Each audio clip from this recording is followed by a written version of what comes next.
There you go. Good morning, everybody. Welcome to quote unquote 10 a.m. on Wednesday, the new time for your Power 30s. I am your host, Joe DeRaffaele, and not only do I help people buy and sell real estate, I make these interviews fun.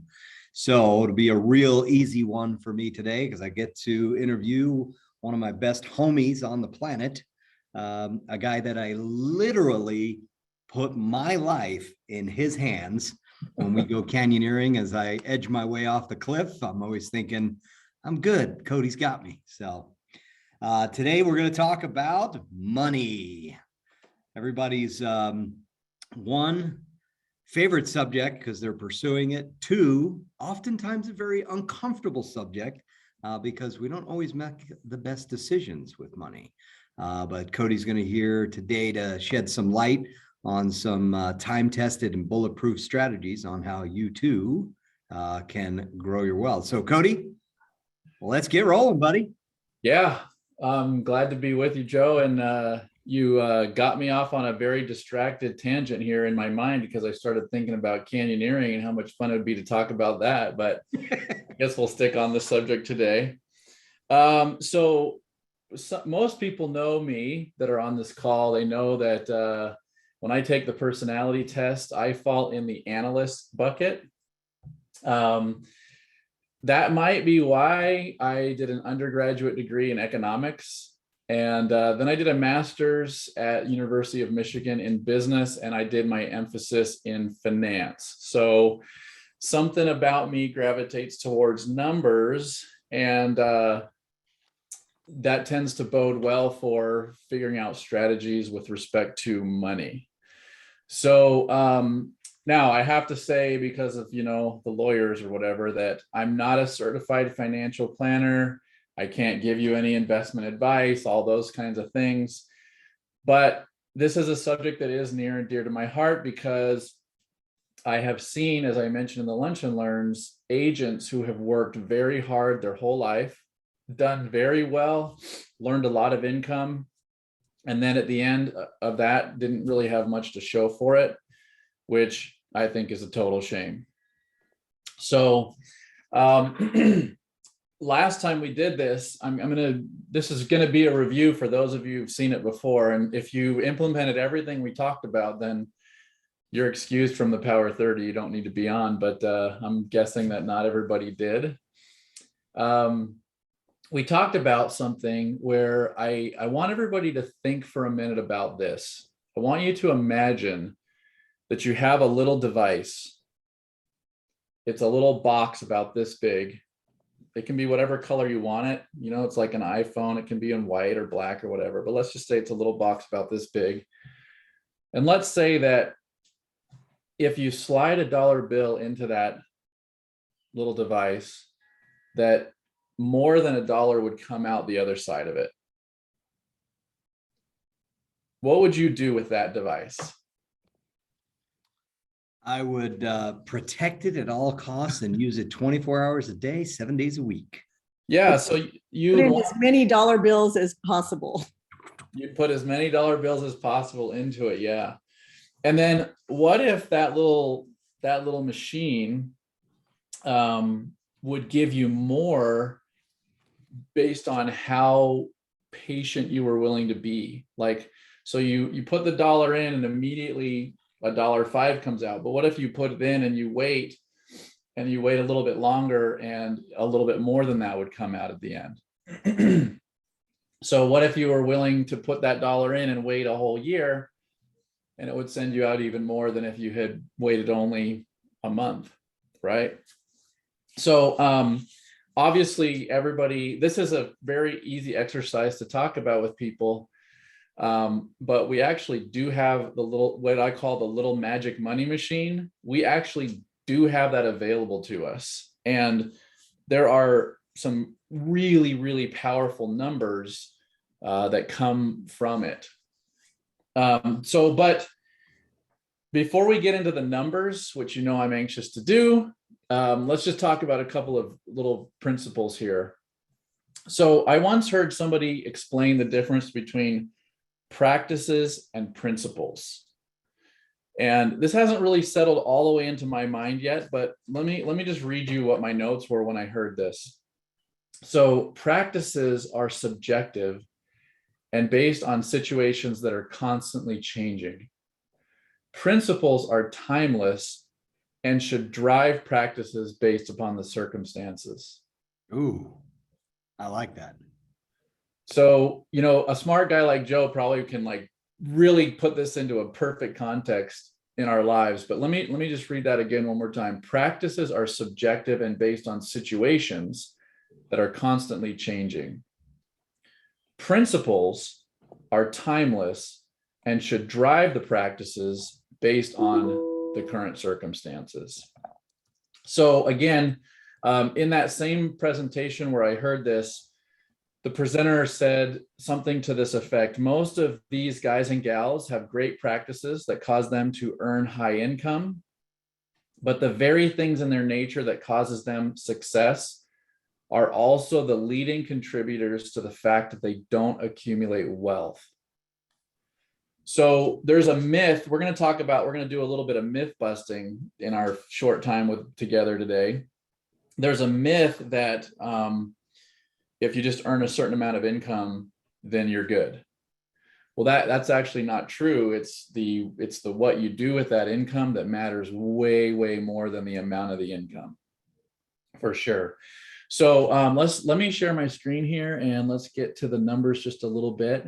And don't get overwhelmed. I'm gonna explain this out here a little bit. So this right here is a little table that shows the math of what I'm calling a one-time investment, and the long-term historical average for the stock market is 9%. So what I'm going to do is I'm going to use 8% just to be conservative. And this is a one-time investment. And what this chart shows, well, first of all, here's the little formula that explains how this math works. But what this chart, Can I just jump in? Because I don't think you built this thing up enough. Okay, go ahead. I want you guys to understand this is that machine Cody was talking about, and really lean in on this. Like really lean in and look and listen as if like your future self is going to thank you for paying attention, absorbing this information and putting it in play. Because that's really what we're talking about. Go ahead, Cody. All right. Thanks, Joe. Yeah, I appreciate that. So let's just say that we assume an 8% investment yield in the little magic money machine. What this table shows is if I invest a certain amount of money and I leave it in the magic money machine for a certain number of years, what will that turn into? What will that become? Right? So I'm just going to use $5,000. If I put $5,000 into the little magic money machine and I can just forget I have it and leave it in there, after 20 years, that 5,000 will have turned into 23,000. And after 35 years, that same 5,000 is now closely approaching $75,000. So this shows you the power of that little magic money machine. The numbers get really big. Obviously, it's the same scale here, but if you have 20,000 that you invest, then that 20,000, if you can leave it in for 35 years, turns into almost $300,000. Now that's a one-time thing. That's if you find this little magic money machine and you're stupid enough to only put money in it one time. Okay. So that's what this stupid enough to do it one time, but smart enough to leave it in there. Yeah, right. So you're conflicted in your own mind, right? Now there's another chart I want to show. Let me make this one bigger as well. So this table right here is what we're calling an annuity, consistent annual investment. Okay. So this is a little bit of a more complicated formula for any math nerds out there like me, but this table shows the results of that. So now what it's showing is, what if I could consistently do that every year? So in the first example, we said, if you take $5,000 one time and you leave it in there for, let's say 35 years, it's going to go to $73,000, right? Almost 75,000. But what if you could do that every year? Well, that 5,000 that you're putting in every year, if you leave that in for 35 years, then it turns into 861,000. Right? So the more that we feed this little magic money machine, the better off that we do. So let me stop sharing for just a second. I want to tell this quick story. One year for my birthday, my mom gave me $100 bill. And she said, Cody, I could not figure out which pair of Tiger Woods golf shoes you wanted, but I know you mentioned that you wanted this, there's this latest model of the Tiger Woods golf shoes and they cost $100. And she said, I know you'll just save this $100 if I don't say that you have to buy the shoes. So that was the stipulation. She said, she made me promise that I would use the money to buy the shoes. Okay. But what she didn't say was when I had to. Okay. Loophole. So after 1 year, those Tiger Woods shoes, the new model had come out, and those Tiger Woods shoes were now on clearance, and they were on sale for $60 instead of $100. And because I had invested it for 1 year, it was a good year in the market, and that 100 had become 110. So I spent I took the 110, I spent the 60 on the shoes, and I left $50 in. Okay. Now, this was my notes from last year when I had done this math, but since I had invested it, it was worth $216, the $50 that I left in. And if I'm patient and leave it in, it'll be worth $1,441 when I turn 65 and want to retire. That's just from one little $50 investment that I made at that point, right? Now, if I did the same thing every year, so I should have, if I was really smart, I would have said, hey, Mom, every year I want the $100 for whatever's the latest model. And every year I'm going to wait a year, and every year I'm going to put in that extra 50, right? The little magic money machine, if I had done that every year, would have made it be worth at this point in time $1,849. And when I retire, I would have from that practice $15,453. Okay. Now, the other thing that's really interesting about that is that I still have that pair of shoes. And if Joe would ever invite me to go golfing with him, then he'd get to see those Tiger Woods shoes. But I still have those shoes. Now, another thing I want to just mention here, since we're on this subject, is that we with EXP, we have a really, really unique opportunity. Does everybody know that when you close a transaction, EXP will let you use 5% of your commission to purchase stock, the EXP stock, at a 10% discount? Does anybody else know a place where they can instantly earn 10% on every dollar you earn?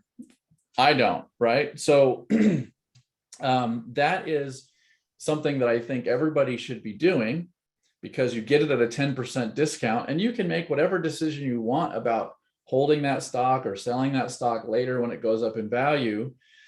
But getting it at a 10% discount is something that should be interesting to everybody. And because of how that stock has been increasing in value, it should become even more interesting to people.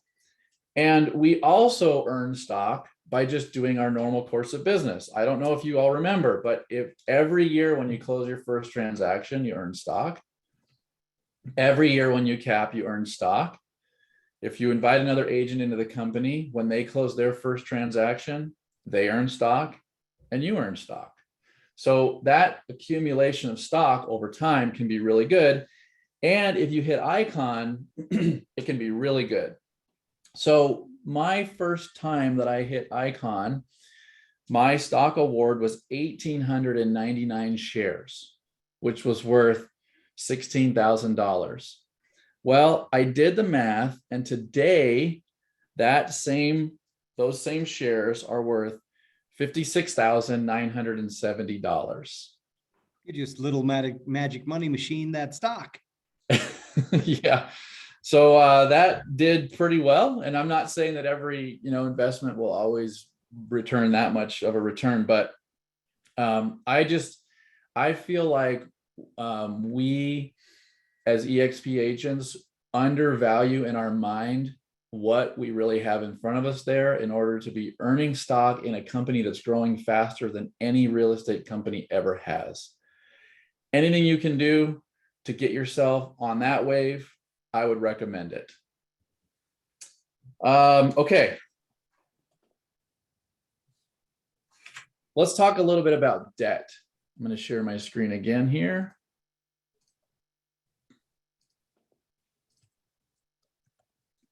All right. So there's a few myths out there about debt.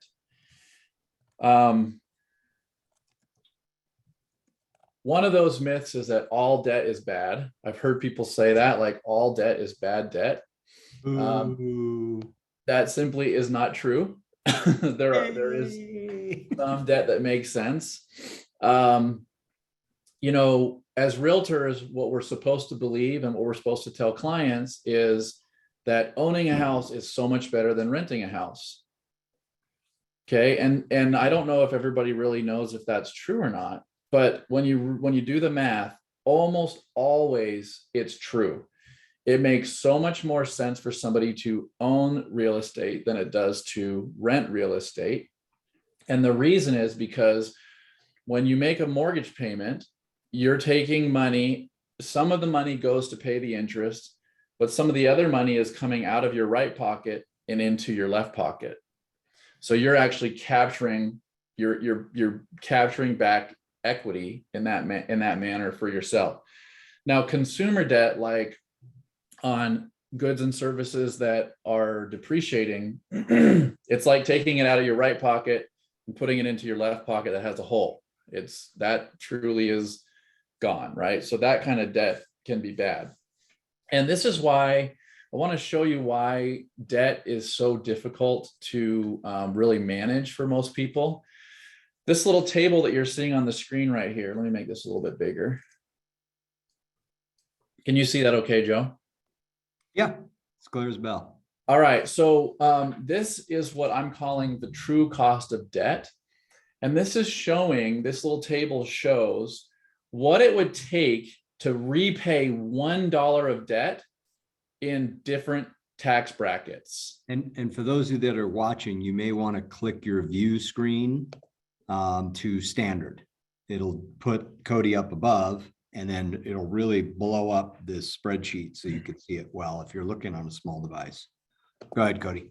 Yeah. Okay. So let's say that that I'm a person filing, I'm filing singly. I'm not filing jointly.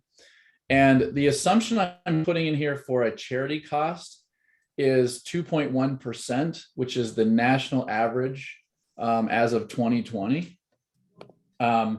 I do a little bit of different math for myself on this. I give 12% of all of my gross income to charity. It's just what I've chosen to do, the way I've chosen to manage my money incoming and outgoing. But I'm going to use 2.1% because that's the national average here in the United States. So what this is showing is that if I earn between $40,000 and $85,000 in a year, then I would have to earn $1.55 in order to repay that $1 of debt. Ooh. So what that means is, like, let's say that I have a $10,000 loan.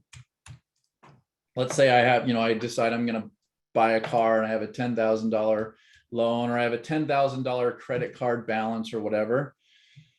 And let's say that I'm in the 15%, effective tax bracket, I'm going to have to earn $14,000 just to repay the $10,000 of debt.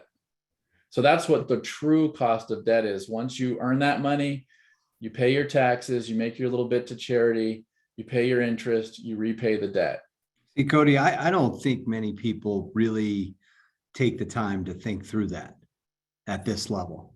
I think people go, well, all right, it's a credit card, and now maybe you put it on your credit card and you pay it off, and there's those things that you can do. But for ongoing, recurring, as you said, bad debt, that can really starts to eat people up pretty quick. So I really appreciate you sharing this. Yeah. Most people say in their minds, well, I can afford that. It's only $5,000. And yeah, I'm going to put it on my credit card. I'm going to pay some interest on it, but I'm going to close that next transaction. I'm going to have $5,000, right? Well, that $5,000 has to go through a lot of filters before it gets to the repay the debt bucket, right? And so those filters are chiseling away at that amount. And it's amazing what it really takes to do it, right? Now, obviously, if the interest rate is lower, it's very helpful. And the example I'm giving is, like a credit card rate of interest. But what I've found is that as I've coached people through getting out of debt, lots of times they think, they'll do like an RC Willie card or something. Or like they'll buy furniture or they'll buy something at Lowe's or Home Depot, and it will have this like 0 interest for 6 months. But the amount of interest after that makes it so that the total interest over the lifetime of that loan is actually very, very high. And so there are certain laws about what people can charge you for interest, but if they structure it a certain way, they can make it so that they're charging the highest rate and you don't even really realize they are. So this table right here is the same thing I just showed you above. But this is if you're married and filing jointly. So if you and your spouse earn between 80 and 171,000, that $1 is going to take you $1.55 of earnings, right? So $10,000 means you'd have to earn $15,500 in order to repay that $10,000. So whenever I do a little workshop like this and we go into a little bit more depth on the numbers, I always get people ask me, well, what materials should I be interested in? Like, is there a book or something that I can read? So my financial planner, we are actually having him on a Power 30 in April. His name is Adam Dawson, and he wrote a book that I think explains this stuff better than pretty much anybody else. And I just put that link in the chat for everybody. It's called Timeless Principles of Financial Security. And I was like, Adam, even for a guy like me, that's a boring title, but that's the name of the book. And it's a very succinct, very quick read, very good explanation of some of these principles that I think is a good read for anybody. And the other one, which is a much more of a classic that a lot more people are aware of, I'll put that link in the chat here now too, is The Millionaire Next Door. And a lot of people have read that book. I read it, if I can, about every 5 years, just to kind of remind myself of the principles. But if in my opinion, if you were going to read only 2 books on the subject, or if you wanted to know which ones are the ones to start with, that is where I would start. I think that those are really a good place to start. Hey, Cody, just a couple of thoughts that have occurred to me as I was thinking through this message. Yeah. I think there's a psychology that runs people on how they make money decisions, right? And my experience, I will hear people think like, I had a really rough week. I need to, go spend money on this to make myself feel better. Or I had a great week and I want to celebrate and reward myself, so I'm going to spend money on this.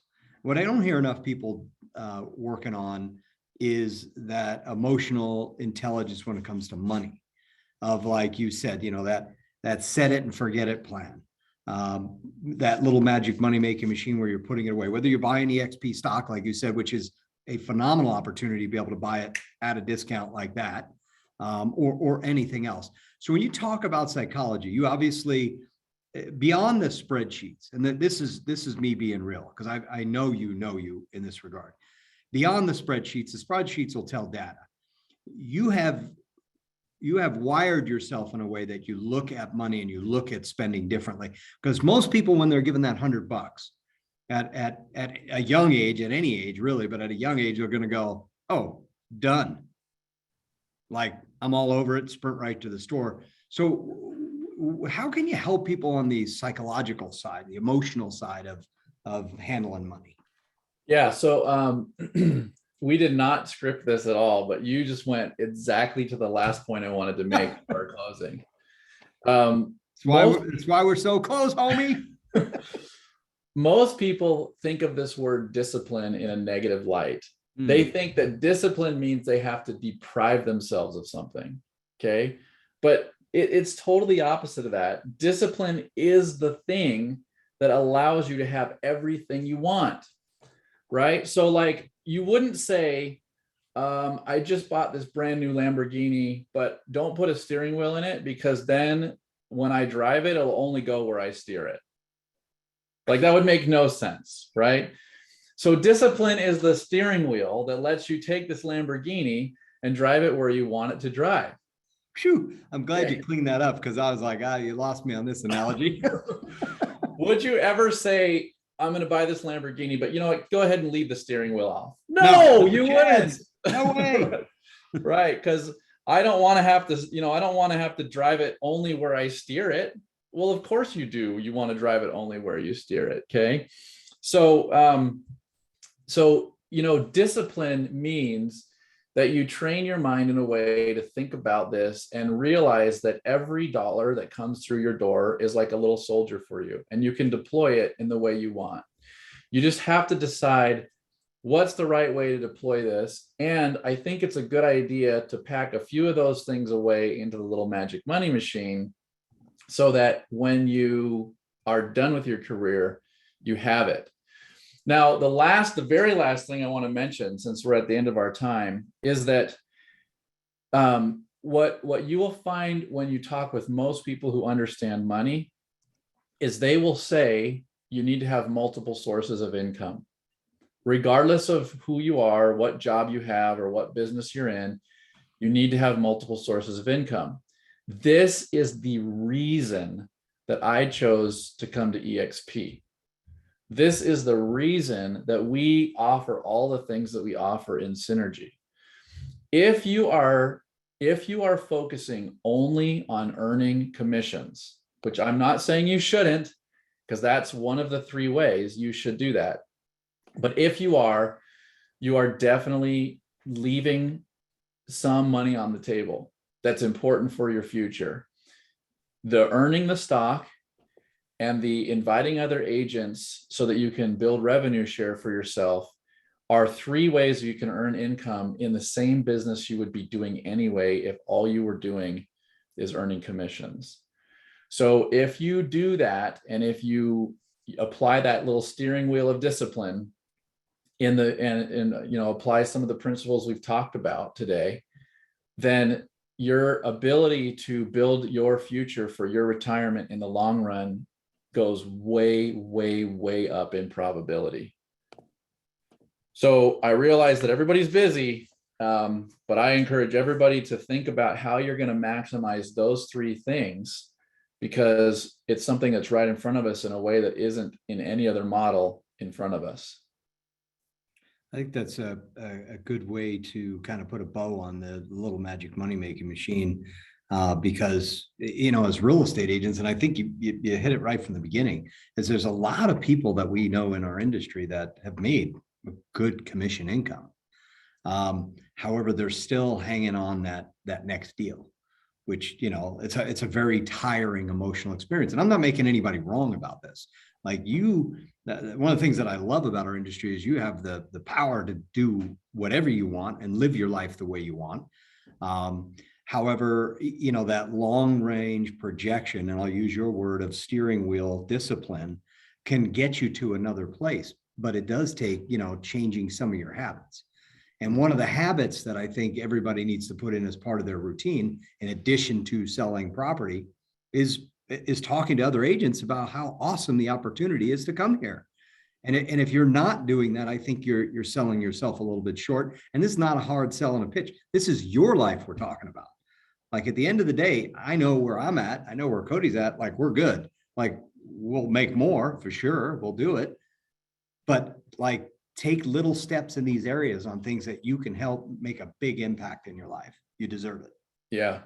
Well, and like, if anybody wants to debate about whether or not real estate is the best career for them, that's a debate we could have. But if you've decided that real estate is the one you're going to pursue, I'm telling you honestly, I don't know of any place where you can do that better than within the warmth of synergy.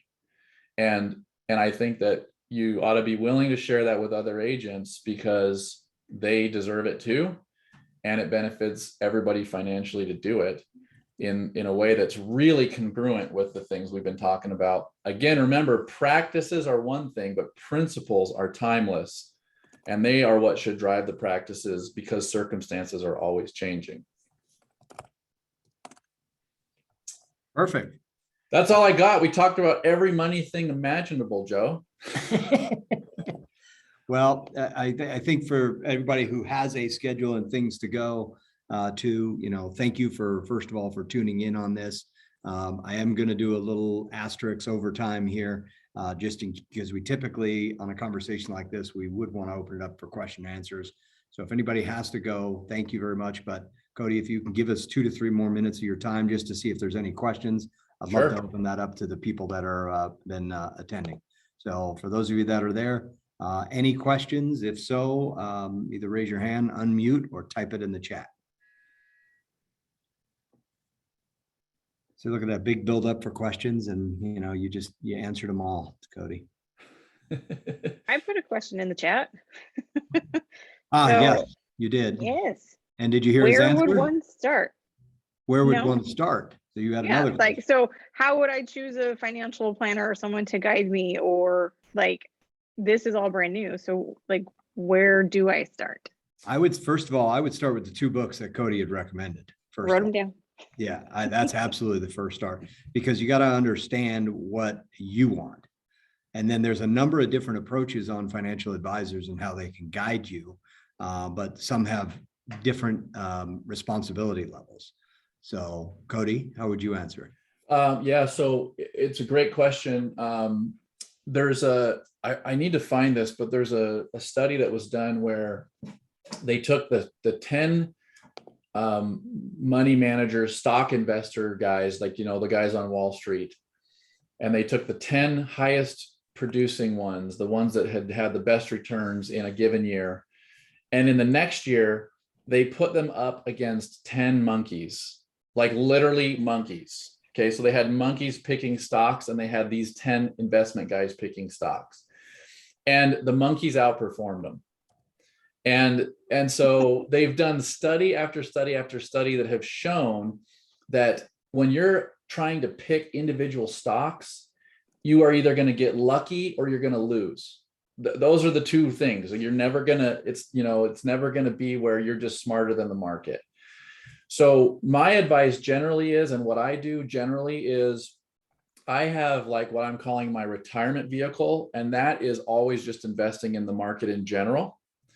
And I will not work with any financial planner who is basically trying to pick the right stocks or stock funds or hedge funds or whatever. I want somebody who's going to invest in the market in general.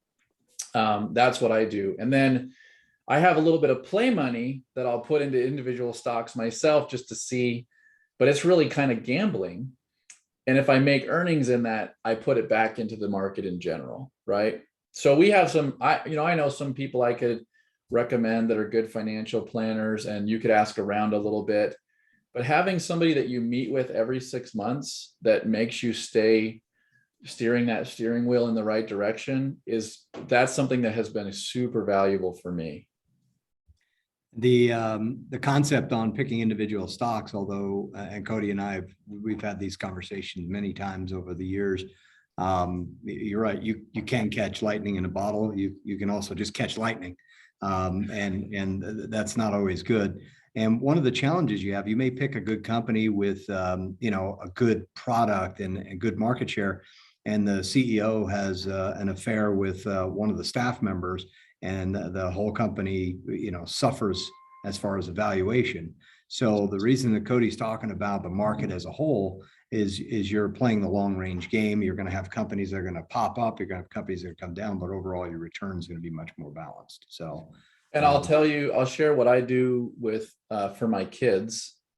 You can open a brokerage account. Like I use schwab.com. You just go on there. You can open a brokerage account. You tie it to your bank account so you can put money in there. And there's a fund. It's a Vanguard fund. The ticker symbol is VOO, and it's just it's a market index.